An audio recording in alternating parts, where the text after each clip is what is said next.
ठंडी हवा का झोंका आया और आर्यन को लगा कि किसी ने उसके कंधे। भूतिया हवेली का रहस्य।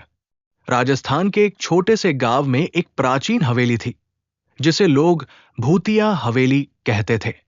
इस हवेली के बारे में कहा जाता था कि वहां रात को अजीब अजीब आवाजें आती हैं और जिसने भी उस हवेली में रात बिताई वो फिर कभी वापस नहीं लौटा।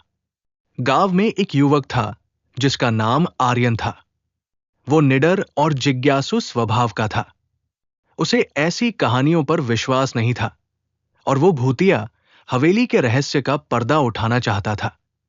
एक दिन उसने ठान लिया कि वो उस हवेली में रात बिताएगा। गांव के बुजुर्गों ने उसे खूब मना किया, लेकिन आर्यन ने किसी की नहीं सुनी। उसने सिर्फ एक टॉर्च, माचिस और एक हनुमान चालीसा लेकर रात को हवेली जाने का फैसला किया। रात के 12 बजे आर्यन ने हवेली का दरवाजा खोला। दरवाजा चरमराती हुई आवाज के साथ खुला, जैसे वो वर्षों से किसी के स्पर्श का इंतजार कर रहा हो। हवेली के अंदर घना अंधेरा और भयानक सन्नाटा था।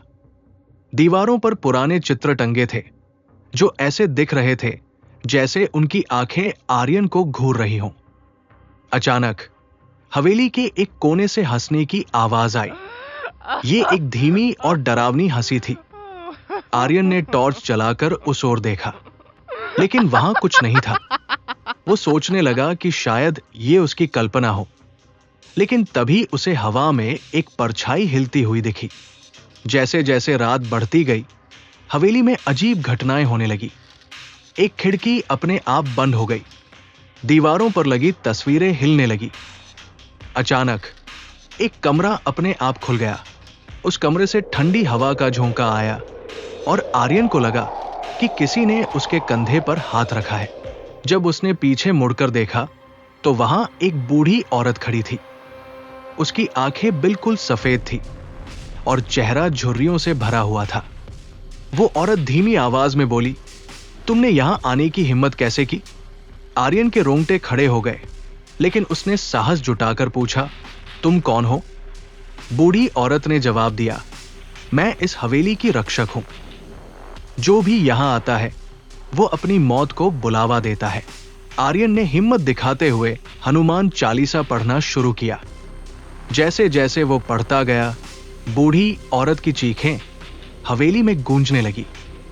उसने कहा, तुमने मुझे चैन नहीं लेने दिया, अब मैं सब सच बताती हूं। बूढ़ी औरत ने बताया कि वर्षों पहले यह हवेली एक धनवान जमींदार की थी। जमींदार बहुत लालची और निर्दयी था।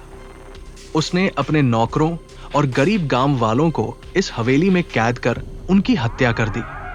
मरने वाले लोगों की आत्माएं इस हवेली में भटक रही है। जैसे ही आर्यन ने हनुमान चालीसा पूरी की, हवेली जोर से हिलने लगी। बूढ़ी औरत और बाकी सारी परछाइयां गायब हो गई।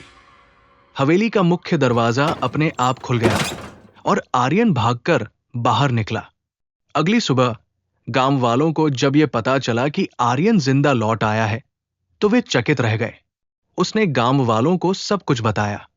इसके बाद गांव वालों ने मिलकर हवेली को तोड़ने का फैसला किया और वहां एक मंदिर बना दिया।